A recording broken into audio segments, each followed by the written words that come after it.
So I got ChatGPT to write me a medical school application personal statement, and I can't quite believe what it came up with.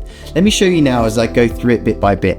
So I typed in ChatGPT, I'm looking to craft a medical school personal statement that captures my unique traits and qualifications and makes me the ideal candidate for Cambridge Medical School. Analyze my CV and extract all the information you consider relevant to my personal statement in order to make my application stand out. So then I uploaded a fake medical student CV to ChatGPT, and this is the personal statement that it came out with. From a young age, I have been captivated by the intricate workings of the human body and the profound impact that compassionate care can have on individuals. So this is probably what I would call a very cliched opening, and the one that I get my students to avoid, and something that med school selectors, when they read this, will probably roll their eyes at a little bit. Also, the formatting isn't great. I would have written it in a much more concise and punchy manner just to really grab attention. My journey towards a career in medicine was solidified during my volunteer work at Cityville Medical Centre, where I witnessed firsthand the transformative power of dedicated healthcare professionals. This experience, combined with my academic pursuits and leadership roles, has fueled my application to study medicine at King's College, an institution renowned for its commitment to medical excellence and innovation. Now, of course, one thing obviously is that I would never be specific about the university because you apply to 4, but again, it's good, but it's not great. I think it does a great job of understanding how we need to structure it. The opening needs to be no more than a couple of lines, then dive straight into some sort of experience that has compounded it, but it doesn't really flow and it doesn't really give a specific example of something that I want to see. It follows the structure nicely of what you did, what you learned, and how it relates back to being a doctor, but it lacks a bit of soul, I think, and a bit of kind of like, okay, wow, this person has really got a clear journey as to what brought them here to make them want to study medicine. As a student at Cityville High School, so Cityville must be a prominent feature in their life, I have immersed myself in the study of biology, serving as president of the biology club. This role allowed me to lead various initiatives, including organising educational workshops and fostering a collaborative learning environment. Firstly, I see that there is some American spelling there on organising, so really important little detail to make sure you don't miss out on. So straight away, I would say that this sort of what I would call extracurricular activity is probably a bit too early in the personal statement. It's really important to have the shadowing experience, the bit where you're in hospital watching doctors do their thing or whatever the experience is really important to get high up, because that really helps you understand and paint the picture that you're going into the career and the degree for the right reasons. So finishing this paragraph, one particular project on genetic mutations and their implications on health impacted me, driving my desire to delve deeper into medical research and clinical practice. So again, it's just a bit vague. It's like, okay, I did this and that has made me want to go deeper. But like, it doesn't say why it made you want to go deeper, what traits it developed, what skills it gave you, what particular instance stood with you that you'll carry forward those lessons and will help make you a great doctor or dentist if you're doing the dentistry personal statement. It's just missing something. My work experience as a sales associate in surprise, Cityville Hospital gift shop provided me invaluable insights into the healthcare environment. Interacting with patients and their families, I honed my communication and customer service skills, learning the importance of empathy and active listening in patient care. Managing the cash register and ensuring a welcoming atmosphere in the store also taught me the significance of attention to detail and teamwork in a healthcare setting. I don't mind this paragraph actually, it's quite a good one, and it has taken them through like what they did, what the kind of things that they were doing to learn skills, and then what the take-homes were. But the really important thing is to relate it back to how it would make you a great doctor or how it will impact you in your career. So this, as a paragraph by itself, is not bad. I wouldn't necessarily put this in the final piece. I would maybe make some alterations, but the main thing is that it's missing that little bit at the end just to kind of round it off nicely.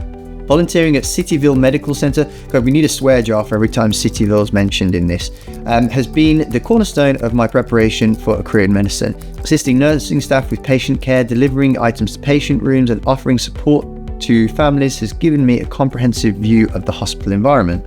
So here, when they're talking about assisting nursing staff, I would want people to be more specific. I'd want you to say, like, what did you do? Because these are the actual skills that are going to translate to being a doctor. Assisting nursing staff is just too vague. What is it that you've learned on this? That's where, again, we just need to go deeper. It's lacking that bit of substance. These experiences have not only reinforced my commitment to patient-centered care, but also provided me with a solid foundation in practical skills and professional conduct. So again, I feel like this is just one of those empty, nothing sentences that are a bit cliched, a bit tired, and don't really say anything. So these experiences not only reinforced my commitment to patient-centered care. What does my commitment to patient-centered care mean? What actually is that? It's the importance that you put the patient at the heart of your decisions. And when you say my commitment to patient-centered care, it feels like just a nothing sentence, whereas actually you need to understand the crux of what patient-centered care actually means and understand what your role in that is so that you're delivering it rather than just a vague commitment to it. So yeah, particularly the hollowness comes from this commitment to patient-centered care. This is like a term that I see all the time, and I think, what, that doesn't actually mean anything. Okay, yes, putting the patient at the forefront of your decisions and how you formulate your plans is obviously a massive and really important part of it. But saying, I'm committed to patient-centered care, what are you actually doing to be committed? This is why I mean this like a tired cliche that doesn't actually mean anything. It's like, what are you actually doing to make that your priority? That's what I want to know, rather than just some kind of vague buzzword sentence. I'm confident that my communication, teamwork, and problem-solving abilities will enable me to thrive in the rigorous collaborative environment of King's College, let's say medical school here, because that's the prompt that I gave. My dedication. So firstly here, we've brought in communication we've talked about, but teamwork and problem-solving abilities we've not mentioned throughout. And this seems like a bit of a conclusion type thing. Like any essay, you don't introduce any new concepts in the conclusion, you just summarize, but it seems a bit early to be doing this. Again, there's not really been any extracurricular stuff here. I want to know a little bit more about roundedness, about stress management. That's a big important thing. If we're going to Cambridge University, academia is a big part of it. There's nothing mentioned here other than the biology club, which really isn't the kind of level that they'll want to see for Cambridge.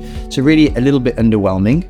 My dedication to continuous learning and my genuine passion for medicine align perfectly with the university's mission to advance healthcare through education and research. Again, kind of something that comes out of nowhere. There's no evidence earlier in the statement that supports any of these things. So, it's kind of just empty, really.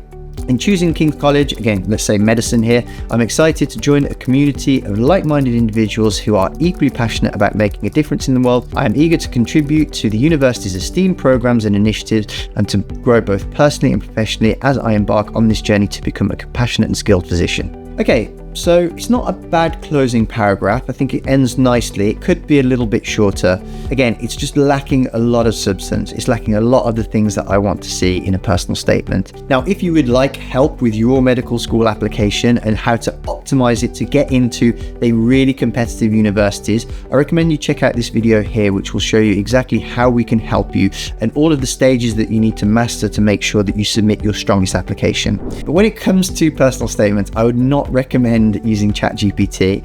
I think it goes like anything with AI. One of the sayings that I often hear about AI is a not bad assistant, or they'll provide a not bad first draft. And there are maybe some elements here that you could use and kind of use as a framework or a starting point to go from. But I would really not rely on this. If I were to get this as it is, firstly, it's all the little things that matter. I would pick up on the small Americanisms, which would straight away be a real warning sign for me.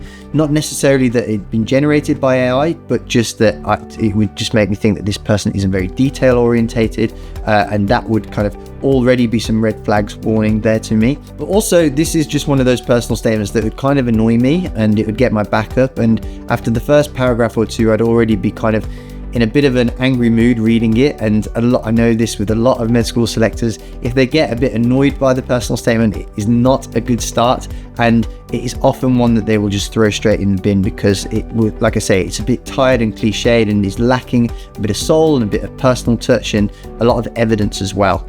So really, the things that I think you can use out of it are maybe some of the content for how it formulates what you've put into it and kind of using that as a starting point. Maybe the second is that the one thing that I have noticed that it does well, it does the kind of what you did, what you observed, and what you got out of it, but it's missing that final bit, which is linking it back to why it would make you a good doctor or dentist. But ultimately, I don't think it provides a very good statement. I think the structure is wrong. The opening was very cliched. It's missing some important details and the nitty-gritty of what make something very personal to that individual who's writing it. As the name says, it's a personal statement.